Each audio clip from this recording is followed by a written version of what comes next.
Welcome guys, we are back again with an another video. हो सकता है इस टॉपिक से काफ़ी लोगों की फीलिंग्स हर्ट हो, बट ये कोई हमारा पर्सनल ओपिनियन नहीं है, ये सिर्फ एक स्टडी और रिसर्च है। तो आज का टॉपिक है, तो क्या हमारे हिंदू देवी देवता एलियंस थे? तो स्टार्ट करते हैं।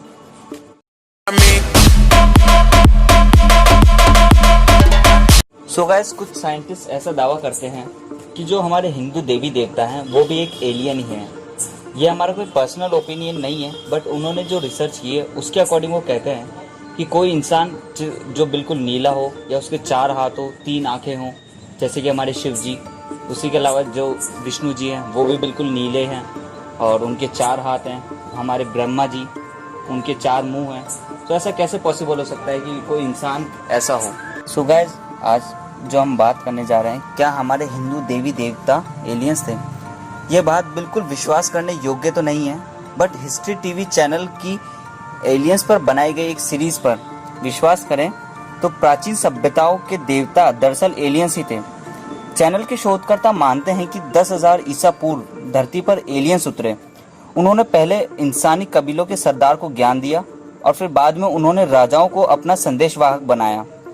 इंसानों ने उन्हें अपना देवता फरिश्ता माना और कुछ उन्हें आकाश देव कहते थे क्योंकि वे आकाश से उतरे थे।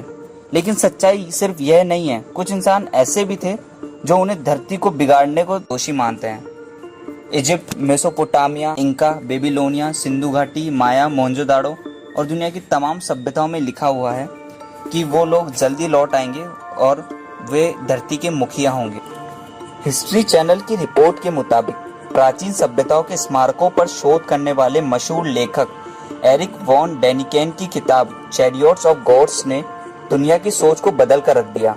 उनके अनुसार प्राचीन मिस्र के निवासियों के पास गीजा के पिरामिडों को बनाने की कोई तकनीक नहीं थी।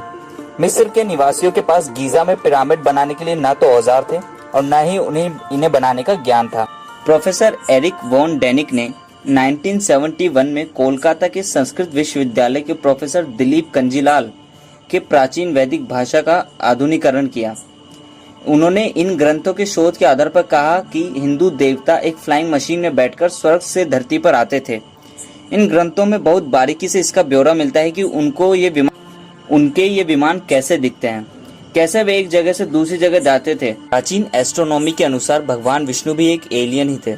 उन्होंने अपने दोनों पार्षदों जय और विजय को वैकुंठ से निकाल दिया था क्योंकि उन्होंने सदा अंतरिक्ष में विचरण करने वाले कुमारों सनक, सनंदन, सनातर और सनत कुमार को वैकुंठ में आने से रोक दिया था। तो उन्हें चारों कुमारों का श्राप झेलना पड़ा और फिर उन्होंने धरती पर हिरण्याक्ष और हिरण्यकशिपु के रूप में जन्म लिया। कहीं ऐसा तो नहीं कि शोधकर्ता हिंदू देवी देवता और भगवानों को एलियन साबित कर पश्चिमी धर्म को ही असल में धर्म घोषित करने की कोई साजिश रच रहे हों? भारतीय पौराणिक शास्त्रों में उल्लेख मिलता है कि कई देवताओं को नियमों का उल्लंघन करने या किसी शाप के चलते स्वर्ग से निकाल दिया गया था। फिर उन्हें धरती पर दिन गुजारने होते थे। ये देवता भी कई प्रकार के होते थे, कोई वानर रूप में, कोई सर्प रूप में, तो कोई राक्षस रूप में। पौराणिक ग्रंथों में देव और दानवों की जो कथाएं मिलती हैं वे स्वर्ग और धरती से जुड़ी हुई है। नारद नाम के एक देव दोनों लोकों में संदेशवाहक थे और कई भी संदेशवाहक थे, वे सबसे प्रसिद्ध है। महाभारत, रामायण और वेद में कई ऐसे लोगों का जिक्र है जो हमारे ग्रह के नहीं थे। प्राचीन एस्ट्रोनॉमी के शोधकर्ता मानते हैं कि भारत के पौराणिक ग्रंथों में जिस यति का उल्लेख मिलता है वह एलियंस ही रहा होगा। इसके अलावा शोधकर्ताओं ने पाया कि भारत में विजयनगरम साम्राज्य सर्पदेव से संबंध रखने वाले लोगों ने बसाया था। भारत में जिस नागदेव की पूजा की जाती है वह आधा मानव और आधा सर्प है। निश्चय ही यह एलियन रहा होगा या आरोयन से आए एलियंस ने अपने जीन से इस तरह के कई जीव जंतु बनाए होंगे। मानव का रंग काला, गोरा और गेहूं आता है, लेकिन नीले रंग के मानव नहीं होते हैं। भगवान विष्णु और शिव को नीले रंग में क्यों चित्रित किया गया है? क्या एलियंस नीले रंग के होते थे?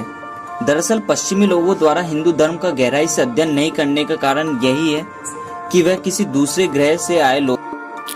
सो गाइस, ये थी हमारी वीडियो। सो प्लीज़ वीडियो को लाइक करना, शेयर करना, कमेंट करना ना भूलें।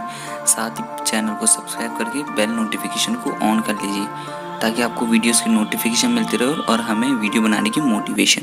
Thank you guys.